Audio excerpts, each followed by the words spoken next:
Welcome, guys, to my top 20 films of 2022. Originally, I was going to do a top 10, but as I was looking at my complete list of movies that I watched, which was well over 40, about 50 films, I realized there was a lot more than 10 that I really liked that I would like to talk about. 2022 has been the best year for horror in recent memory. It's been the best year for film in recent memory. We will start with number 20 and we will end with the best one. And we're going to give out three different awards to specific films this year: one for Best Actress, one for Most Watched Movie, which will shock many of you, and one for the worst film of 2022. So stay tuned. This is going to be a long video. Let's get into it. There will be spoilers in this top 20, so be prepared. Number 20, Doctor Strange in the Multiverse of Madness. Yeah, so I had a lot of hope for this film. I'm not a big fan of Marvel, number one. Let's get that out of there. But I had hope for this film because I love Sam Raimi. He's probably the top 5 directors of all time. I love The Evil Dead. I even like the original Spider-Man films and a slew of other movies he directed. And I also heard that Doctor Strange would be going back to the horror roots.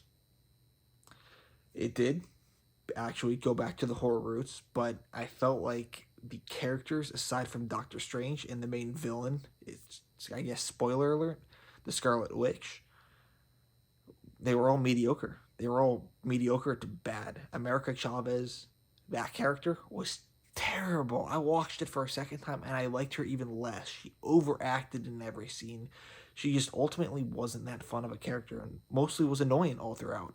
I did like the violence in the film. I thought that was a lot of fun, and the horror aspects a lot of fun. That's why it's at number 20. Aside, if it was just your typical Marvel film, it wouldn't be there. It wouldn't be even in the top 20. But Sam Raimi did do a pretty decent job at directing. Did a good job with the horror, the violence, and I liked the villain. I thought the villain carried the film. I thought the Scarlet Witch was absolutely fantastic. Wanda turning evil was great. She's probably one of the best villains of Marvel.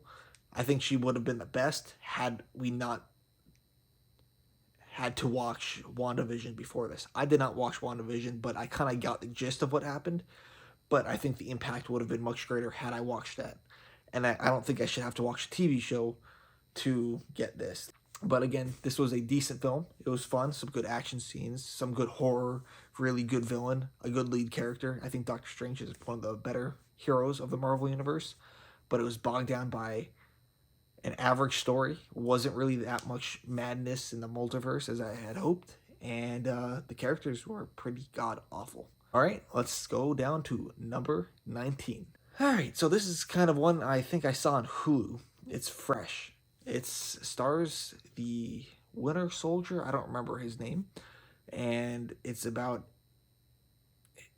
a girl who meets the Winter Soldier, and she goes out to his cabin for the weekend, and realizes that he is a chef that chops up women and sells the meat to rich people around the world. Basically, cannibalism. It's a decent little thriller, and I was kind of on the edge of my seat throughout. I thought it was a lot of fun, very well acted, good payoff at the very end, brutal, gory, creepy, unnerving. I was all for it. I was enthralled from beginning to end. It's a decent little thriller horror flick, and I recommend you guys go see it. Not enough people have watched it, and I think it really needs to be seen. That's all I really have to say about that without giving too much away, but it's definitely a good film, so go see it. Number 18. This is where I'm going to lose some people now. A lot of people don't like this film. It has a 5.0 out of 10 on IMDb, but I think it gets a little too much hate. Halloween Ends. I really dug this movie. I think it's a poor end to this trilogy, but overall, it's a good self-contained story. Do I wish something else happened with the story and it had a different ending? Of course. But in the grand scheme of these Halloween films, I think I might go back to this one and watch this one more often than not. Especially when the next movies come out, because there will be more Halloween films. I can guarantee it. Just not with this storyline. Thank God it's over. It's done. I may go back to see this one as a standout. It's like the fresh one of the 13 films. It's kind of like Halloween 2 and Season of the Witch. Halloween 2, Rob Zombie's Halloween 2, and Season of the Witch. I thought Corey Cunningham was a very good character. I was shocked by that. The story really weighed on his shoulders, and he held it up pretty well. So I really liked him. I liked his relationship with the granddaughter. I thought Laurie was much better in this film as opposed to the last two movies. She seemed like more of a real human being. I just liked the internal struggles all throughout. And even how they use Michael in this film, I'm pretty okay with it. They're like, Michael isn't in the movie at all. But in fact, Michael is in this movie a minute more than he was in the original Halloween film. So, I don't know. I think people just aren't a fan of the direction it went. They wanted the standard formulaic end to this Halloween trilogy, and I think I would have rathered that too, but this is at least a breath of fresh air. So, it was definitely a lot of fun. I enjoyed it. Number 17. Again, another one that's very controversial, but I'm going to make a separate video on this next one because I think it's severely misunderstood. It might even be better than what I'm giving it right now. Texas Chainsaw Massacre. I hear you. The characters aren't great. The story's not great. But guess what? The film overall, directed beautifully. Leatherface is an absolute badass. The kills are absolutely great. But I'm going to go out on a limb and say it's completely misunderstood. It's not this PC woke film. It's not at all. These characters were not supposed to be liked. Aside from the main character, who is with all these PC characters, but isn't one of them. She survived a school shooting, which is crazy. They implemented it into this film. But she survived it, but her sister constantly doesn't think she could handle herself. And she's trying to take care of her and telling her what she should do because the older sister believes she knows what's best, and it's kind of a jab at those PC characters. They think they know what's best, but they really don't. I think the film handles it well. It doesn't really pick a side.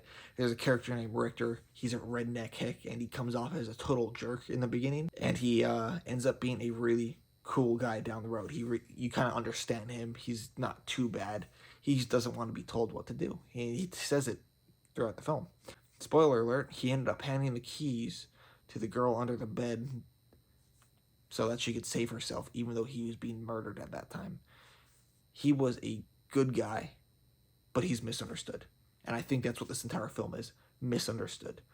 Leatherface was brutal. None of the PC characters got out alive. Even the very end, it was brutal. Like, it was a great ending, and he's just sitting there looking at the girl as she's driving off in the Tesla. Awesome ending. Cutting off that head. Perfect. I think he did a great job with the movie, the director.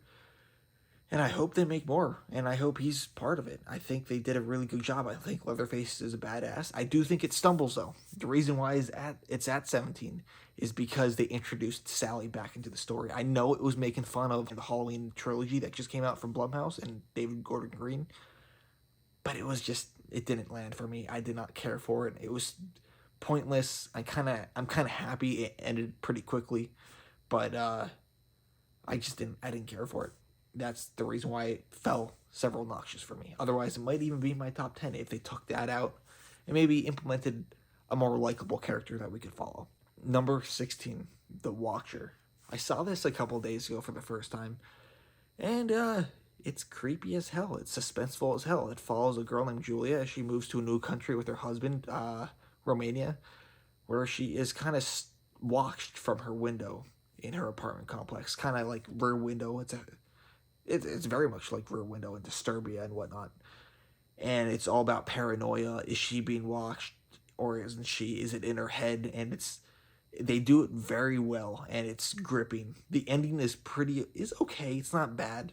It could have been a little better, but I think it pays off well. There are some really solid moments of suspense all the way throughout. It's definitely a slow burn. It's not your action-packed thriller. I think the director does a good job. The actors, Julia, does a great job. So if you're looking for a good thriller, good suspenseful thriller, slow burner, and you could handle it, go see The Watcher. Number 15, Hellraiser. I thought this was a great step up from all the other sequels that they had done in the past. I thought the new lore was fantastic. The cubed element configuration and how it has different configurations based off of what you want and what you desire. Fantastic idea. And I get it. I get the entire premise. I even think the Cenobites are really good. I think they could have been better. I don't think they were as imposing as Doug Bradley, especially the Pinhead. I think she was good, but she wasn't great. It was gory and brutal, especially towards the second act. But the first act, the first hour, it was pretty slow.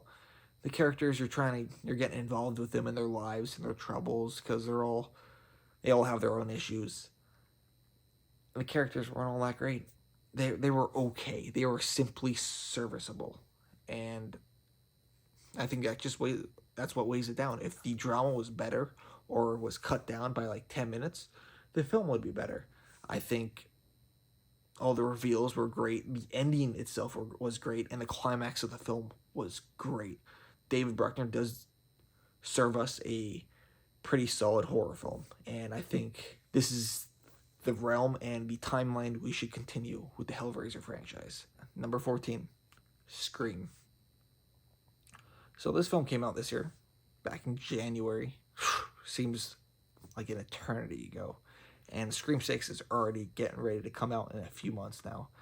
I am stoked to see it. I think they did a great job at carrying on the legacy of these characters and developing a new story at the same time.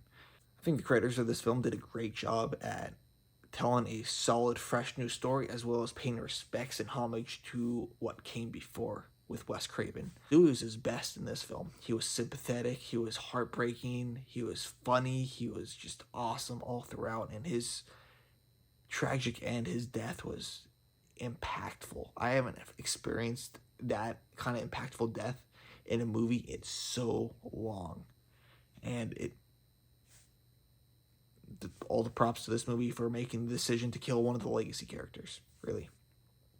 The opening was decent. I think there are two things I'm not fully a fan of that kind of hold it back. The reveal at the end. It's not that I saw it coming, it's just it was underwhelming. I didn't care too much for it. I forgot about those characters. That's why I didn't really predict it. I forgot about the characters. And I think the lead characters, all the new characters introduced, weren't the best. Even the lead character and her having those little trips of her father, it was okay. She wasn't that great. The only new character that I really liked was Tess, or Jenna Ortega's character. She was pretty decent. Even Randy's nephews, I believe it is, they were simply okay. They were okay. I'm looking forward to seeing how these characters develop in the next movie. It was just a fun ride, this film. It's a classic Scream movie, and it feels like it could have been directed by Wes Craven. Number 13, The Menu. Ralph Fiennes in The Menu, I think that's the name, the chef, stole the show. He was phenomenal. He was absolutely breathtaking all throughout. He was genuinely unnerving and creepy, but charismatic at the same time. You were intrigued by his every move and why he was doing what he was doing. It was a very good story. It just wasn't fully horror. It was kind of a drama, dark, black comedy. And I dug it. It was a good movie all around. I liked the idea of food. It got me hungry while watching it. It was fun.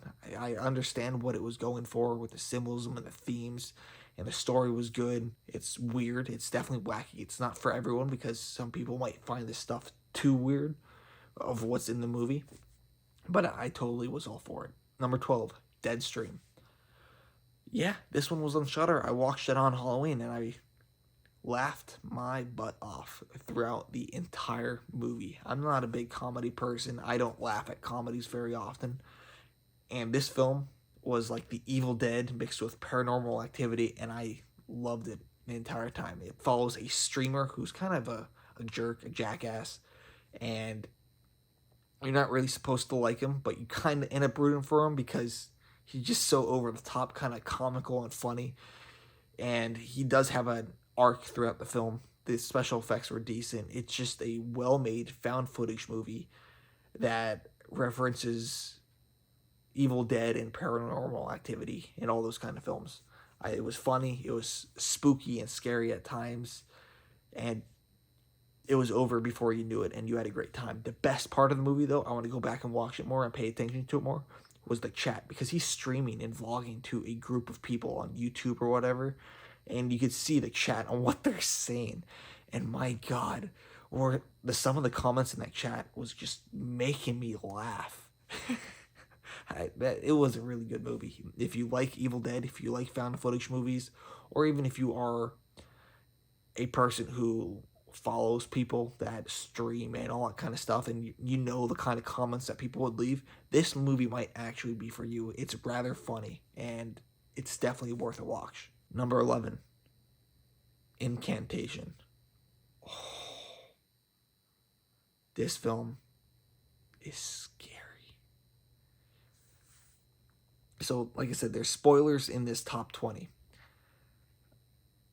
but I recommend to go watch this movie or skip ahead by like a minute, because this movie and its ending, I'm just going to talk about its ending right now. Oh my God, it shook me. Basically, you are told to, you are shown this screen and you're reading the dialogue on the screen, or the chant, basically. And the more you read it over and over and over and over, you're looking at a single spot.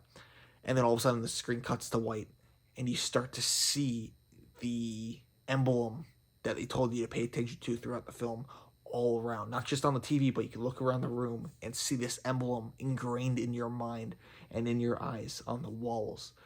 It was freaky. I knew how it works, that the visual trick works, but it was still freaky to see it used. I didn't expect it. Not only that, the point of the film is to spread this curse so they could saturate it among as many people as possible, because right now it's just focused on one person and the daughter is suffering because of it. It just brings bad luck, bad health, and all that kind of stuff. And if the more people that carry on this curse, the more saturated it becomes and the more bearable it becomes for the people who are under the curse. And the fact that she said that, I'm sorry to make you watch this and bestow the curse onto you, but I had to for my daughter's sake. I have never, in recent memory, not ran, but like I have never gone to turn on the lights immediately after the movie ended. I was genuinely unnerved and freaked out. This movie is the scariest movie of 2022. It's number 11 because it's not fully the most rewatchable, but probably one of the best endings and reveals of all time. I was genuinely freaked out, and I had to look up to see how true this movie was, because I heard it was based off a true story. Thankfully, it wasn't fully true. It was mostly fictional. You have to actively watch this film. You cannot passively watch this film. If you passively watch this film, meaning you're on your phone, you're on your computer, you're talking and chatting, having a good time, and it's on in the background, you're going to think it's terrible. But you need to watch it actively. You need to be focused on the story. If you can do that, you're going to like this film. All right, guys, we are at the top 10. Yeah, halfway through. I feel like I'm running out of breath. This is a long video. Number 10 is Prey, a phenomenal return to form for the Predator franchise. This is exactly what it needed. The Predator now going back through time, and could ultimately, there's an endless array of ideas that this Predator franchise could go into now. It's brilliant. The Native Americans, I do wish that they spoke in native Comanche. I think that would have been a lot more immersive. I know there was a Comanche cut. I'm probably saying it wrong, but I think it's dubbed, so it doesn't really match the mouth. So that kind of sucks. So it was filmed in English and then dubbed over in that Native American language, which it should have been filmed in Native American and then dubbed in English. But I digress. The special effects were decent, but it was genuinely thrilling. It was gory. It was fun. I haven't seen it in a little bit, but I remember loving it. I watched it with all my buddies. We thought it was a blast. It was fantastic. This movie was great, and Hulu kicked ass once again. The Predator was great. The lead actress was phenomenal, and all the people saying that the lead actress can't beat the Predator, blah blah blah. Man, what's wrong with you? Did you not watch the first one? Arnold did not use his big muscles to beat the Predator. He used his wits to beat the Predator. That's it. A giant log crushed him. anyone could have set up that log. Didn't require someone with massive muscles.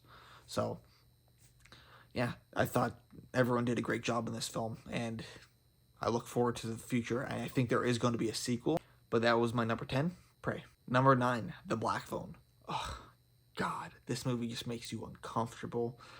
Ethan Hawke was amazing as the main villain, as the killer. I can't recall his name right now. The kids were all very good actors, especially the little girl. There's a scene in the movie when she's being abused by her father. He's whipping her and whipping her and whipping her, and she's screaming.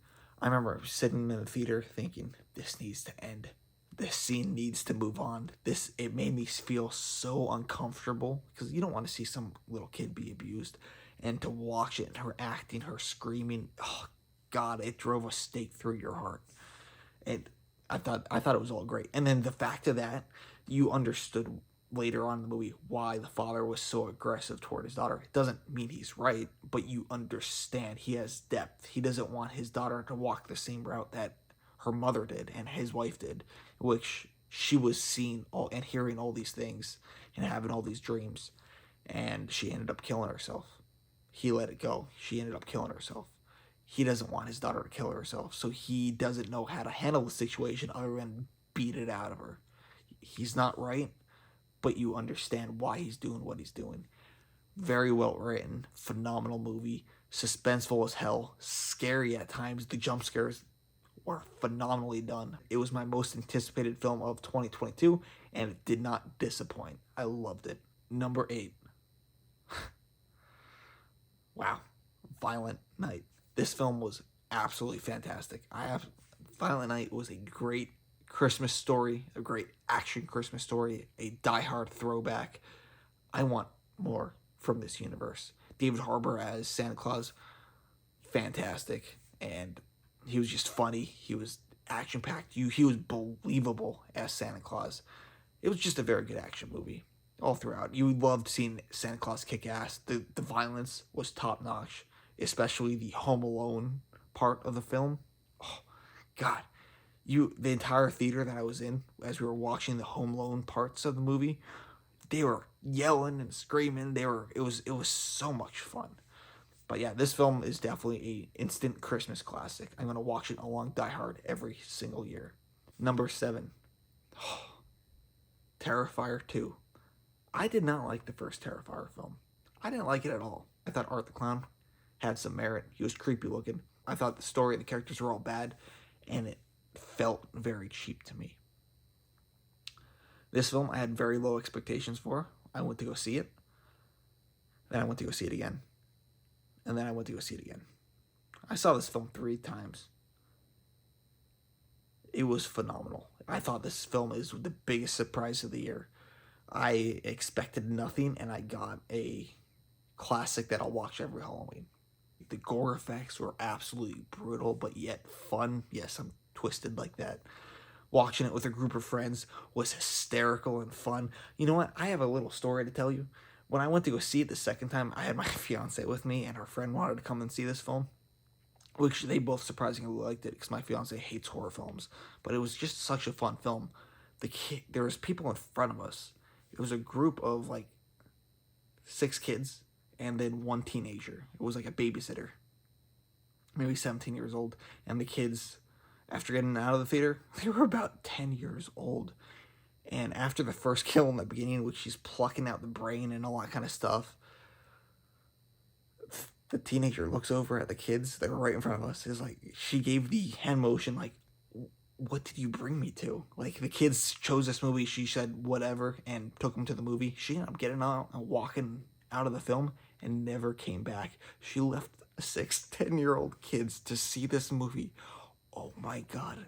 Was it so much fun to watch this film with these kids in front of us. They were reacting to everything. This movie probably scarred them.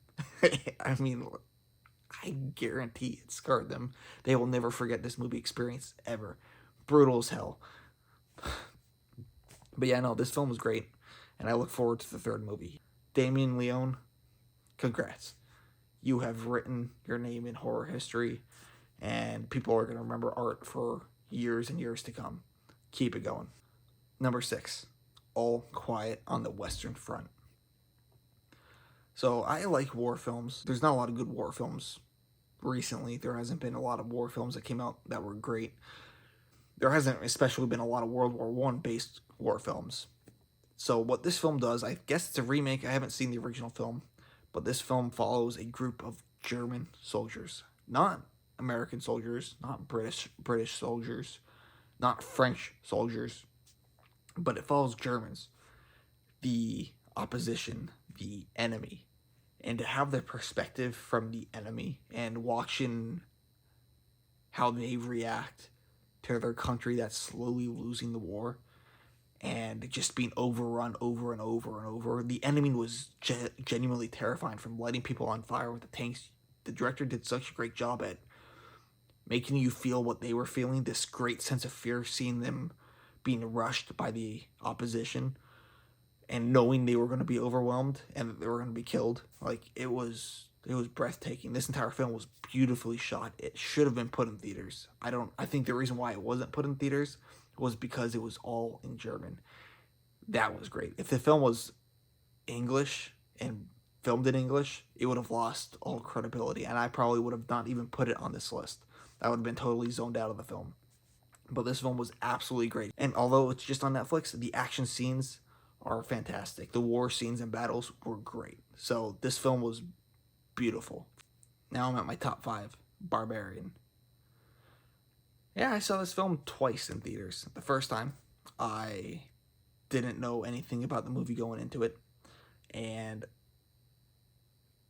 I white knuckled the seat throughout that entire first act. I was so thrilled throughout that first act. I didn't know what the hell was going on. I didn't know whether Keith had good or bad intentions. Why was he in this house? So I don't know, it was just a great movie, from the monster to the characters to the themes and messaging all throughout. Just the complete sense of dread and the surprises and the twists and turns that the story has.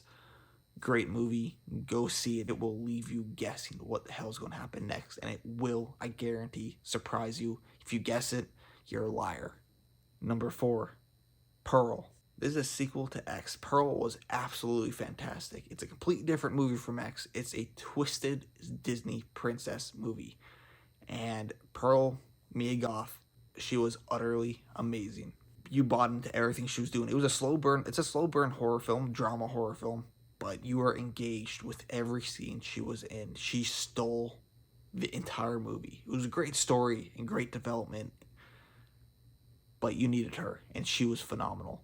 The ending, in which everyone always talks about now, is when she has that like 5-minute monologue talking to her friend about what she feels truly inside. You know, she has this range of emotions. That was the climax of the movie, and it was just simply a 5-minute monologue followed by a chase scene. It was glorious. It was absolutely glorious, and I look forward to the third movie in this trilogy, Maxine. I think it's coming out in about a year. Number 3, Avatar, The Way of Water. I was not the biggest fan of the Avatar movie back in 2009. I had watched it recently and realized how great of a film it really is. This film continues on with it, just with better visuals. The water visuals knock your socks off. You have to see it in IMAX 3D. If you don't see it in IMAX 3D, you are missing out, and you are probably going to have a lower rating than you should on this film.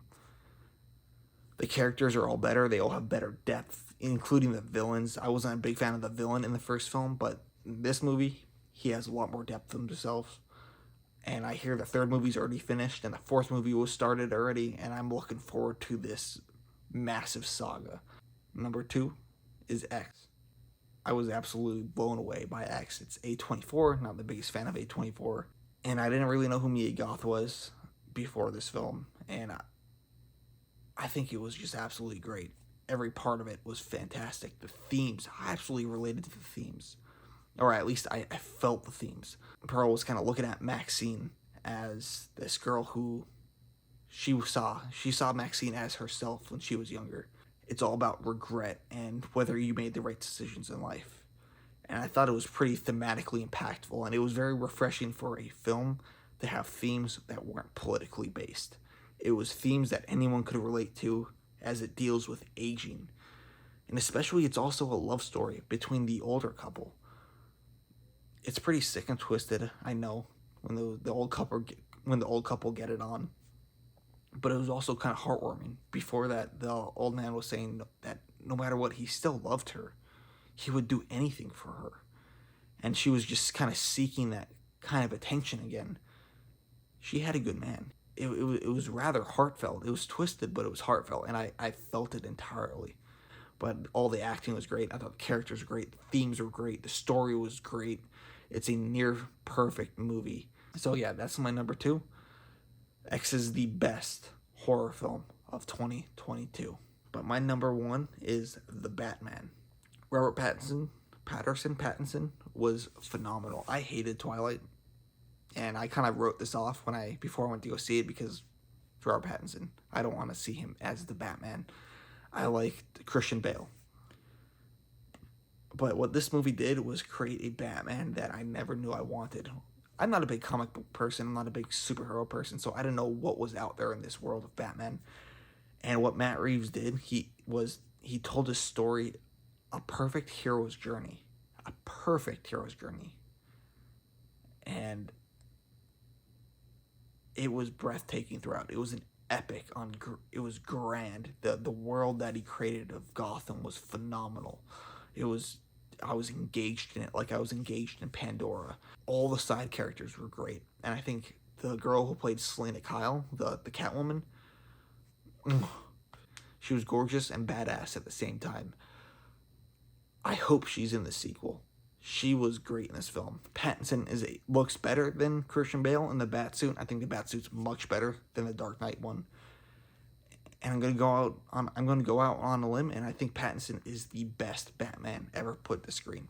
Yeah, he's not the classic playboy Bruce Wayne. He's this dark, depressing Bruce Wayne, but he's in his early years, and I could see throughout this next couple films that Reeves is gonna make with the Batman, I could see his character slowly developing into that playboy persona. Even though he may not necessarily be that persona, I think he's gonna develop into having to have that persona. But his arc of vengeance through the film is what truly sold me. What made this film my number one was at the very end.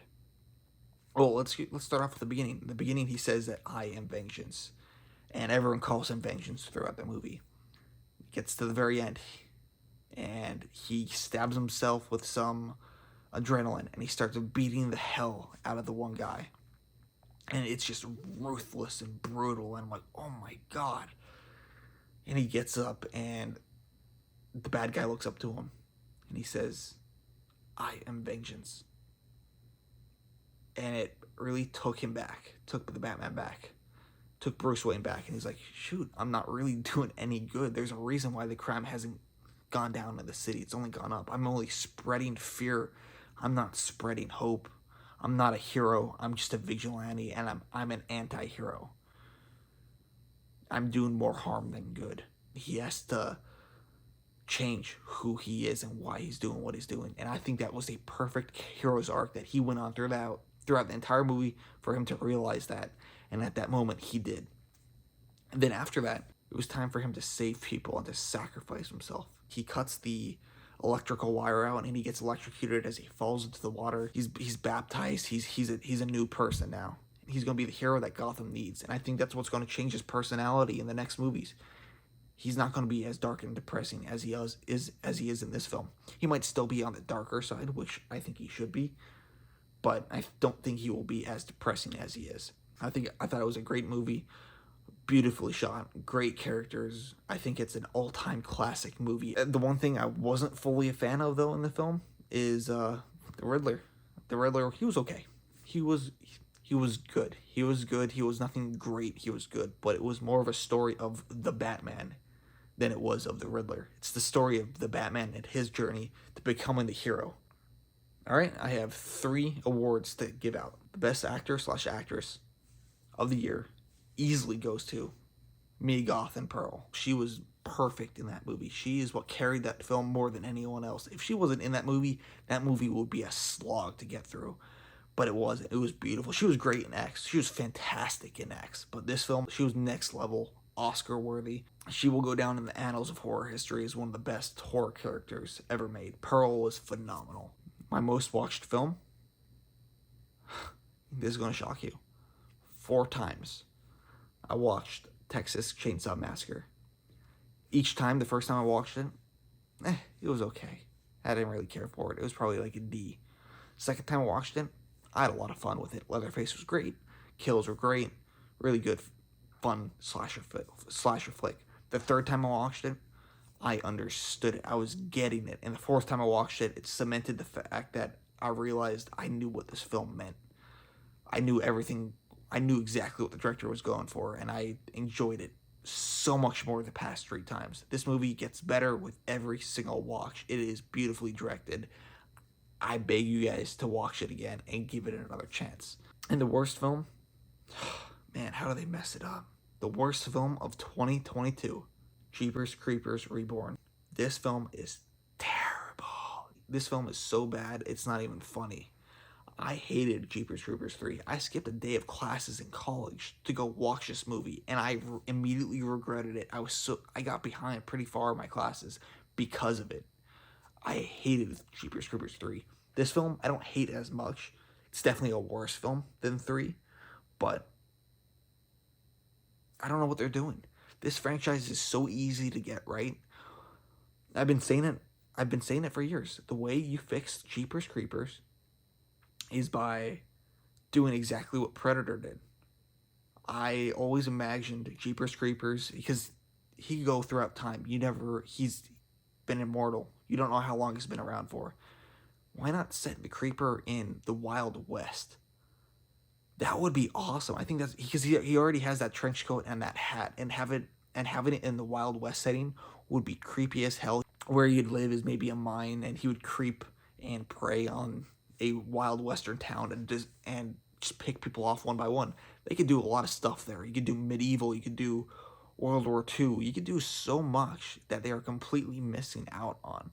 But it's just lazy. It's just lazy. That is my top 20 list of 2022. I hope you guys enjoyed. 2023 is right around the corner. I'm looking forward to next year and getting started on making top 20 of 2023. I'm hoping it's a top 20. I normally probably would do a top 10, but there's just so many good films to talk about. Give me your top 20. Give me your top 5 favorite films of 2022 and tell me why. Do you agree with my list? Do you disagree with my list? And if you liked what you see and you kind of want to see more, shoot me a like, shoot me a subscribe. Thank you for watching. This has been a long video, and if you stuck through to the very end, God bless you. So long, guys. See you next year.